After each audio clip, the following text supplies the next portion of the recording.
So dudes, welcome back to another how-to. I think I promised this one a while back with the last two how-tos I did as a bonus episode. Maybe I did, maybe I didn't, I forget. That last Genshin video I made took a while because it was an hour long. Whatever the case, here's a how-to on Koyanskaya Light's more evil twin, the very creatively named Koyanskaya Dark. Koyanskaya Dark is a 5-star foreigner who came out earlier this New Year's after we beat her ass in Tunguska because apparently the dude we summoned whose job was to do just that wasn't able to for some reason. She's a surprisingly versatile wave clear with a multifaceted support role, and she's about to give Gordolf a heart attack along with Koyan Light if he ever sees the two of them together. At level 90, Koyanskaya Dark has 14,700 HP, 11,220 attack, and 0.67% MP charge on attack. She's chaotic evil, she's unsurprisingly got a lot of notable traits like animal characteristics, demonic beast, divinity, non-hominidae if I pronounced that correctly, and wild beast. And she's got a balanced deck with 4-hit quicks, 3-hit arts, 3-hit busters, and a 5-hit extra. Her first skill increases the party's buster performance by 20 to 30% for 3 turns, charges the party's MP gauges by 20 to 30%, and reduces the star weight of all hominidae allies by 100% for 1 turn on an 8 to 6 turn cooldown. Her second skill overcharges one ally's MP by 2 levels once for 3 turns and gives them an on-attack buff for 3 turns, which allows their buster face cards to produce 5 crit stars each when they're used. It also increases the attack and defense of animal characteristics allies by 20 to 30% for 3 turns,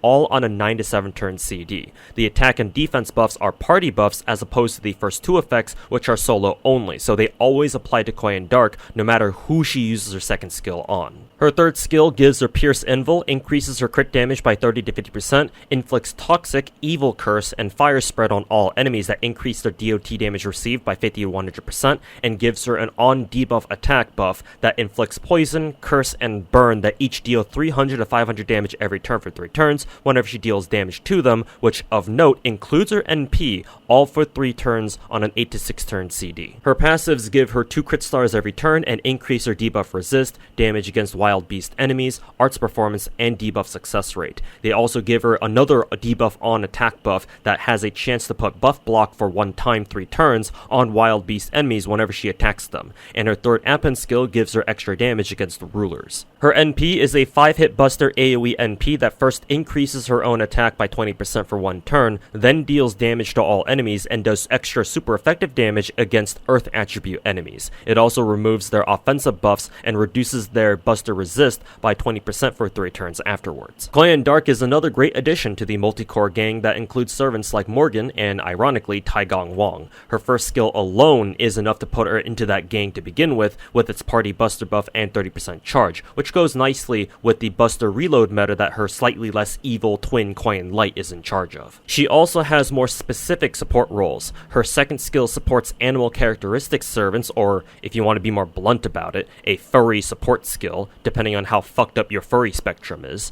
The best part is that Koyan Dark always gives herself the attack and defense buffs, so she's never missing out. And she even supports DOT teams too with their third skill if for whatever reason you're so bored with FGO that you're thinking of resorting to running those types of teams to artificially extend the amount of content we have in the game, in case, the hamster squad starting to give us actual roadmaps for NAFGO wasn't already a bad enough indication. And again, she's no slouch as a wave clear herself. While she's only got, average attack, her self buffs are all very potent. A 30% buster buff from her S1 and 30% attack buff from her S2, plus the 20% she's getting from her MP itself. She's also got super effective damage against Earth whenever that's relevant. This gives her the versatility as both a primary buster reloader and a multi-core support.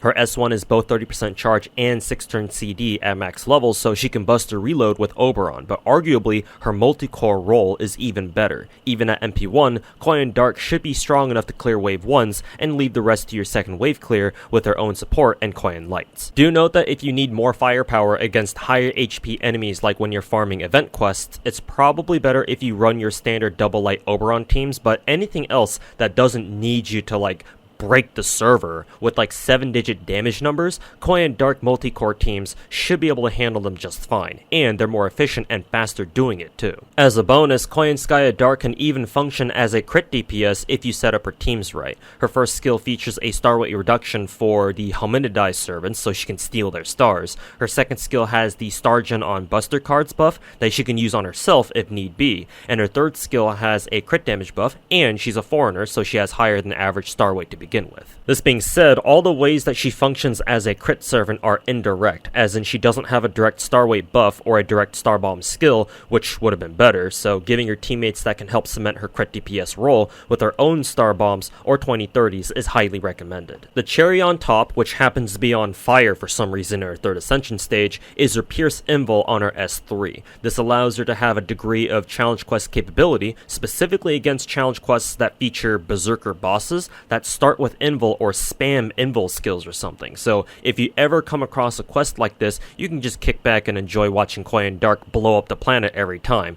just like how she's always wanted. If you don't have Oberon yet because you blew your load too early on Bazette last month and thus couldn't roll on the surprise Oberon banner, or you think your Koyan Dark can obliterate a fight in 3 turns by critting everything, then remember to throw your evil boy Domon in there, assuming you have him, as a plug suit support with his double charisma and 100% crit damage buff for chaotic evil allies. As insult to injury, not for you but for the enemies, his S3 even comes with a curse that works with Koyan Dark's DOT stuff. Put him up front with a Starbomb CE, then plug his ass out for a better long-term support, unless you're up against cavalry enemies and you like his DPS to help out too. Koyan Dark's Bond CE increases party buster performance by 10% and the attack of animal characteristic servants by 10% too. Because Koyan Dark does have such a strong support role, you can actually use this. However, the ideal scenario to use it in is if you want Koyan Dark to support another animal characteristics DPS in a multi-core team. This assumes you already have a copy of Demon Ox King though. If you don't, your Koyan Dark can use it more often, such as to better support any multi-core buster wave clear,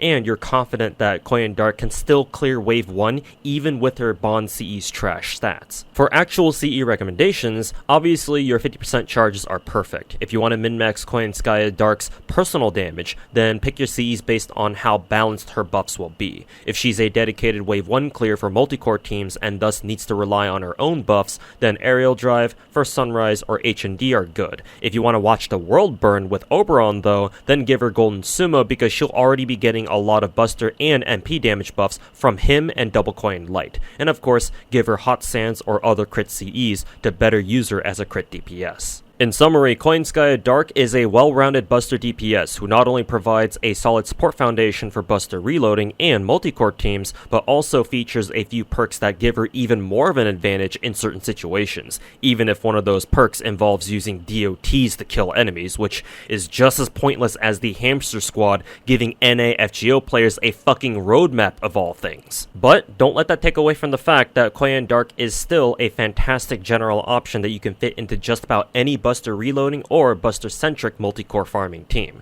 As for me, as someone who enjoys watching the world burn from time to time, the only thing I'm not happy about with my own Koyanskaya Dark is the fact that she's not MP5 yet. The last Patreon poll I did was between Vritra and Melusine. I thought Melusine was gonna win in a landslide, but my patrons are more based than I thought, so I'll be giving both of them their own videos like before. Like and subscribe if you haven't already, check out the Patreon and the Twitch stream, and as always, thanks for watching.